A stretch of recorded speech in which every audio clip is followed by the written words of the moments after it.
hududlarda aholi va tadbirkorlik subyektlarini biznes g'oyalarini maqsadlarga aylantirish niyatida Prezidentimiz tomonidan hududlarda mahalla banklari va yordamchi agentlar faoliyati tashkil etilgan.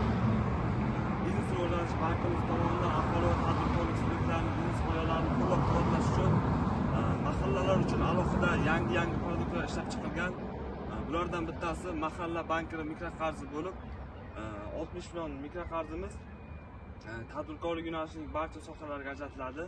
Faqatgina qonunda belgilangan qimorchilik, alkogol, boshqa tamaki mahsulotlar sotish uchun ajratilmaydi. Qolgan barcha yo'nalishlar uchun chorvachilik, hunarmandchilik, tikuvchilik, boshqa yo'nalishlarga ajratiladi. Bundan tashqari jismoniy shaxsdan tashqari yuridik shaxslarga ajratiladigan kreditlarimiz ham bor. Bulardan alohida yoshlar uchun ajratiladigan kreditlarimiz, ayollar uchun ajratiladigan kreditlarimiz, Prezidentimizning 385-sonli qaroriga asosan hamroh tadbirkor ayol krediti asosida hozirgi kunda 7 yillik kreditlarimiz bor. 2 yil o'tgan 100 milliongacha kredit ajrata olamiz. Yoshlarga ham shu tartibda 5 yil muddatga 100 million miqdorda kredit ajratish yo'lga qo'yilgan.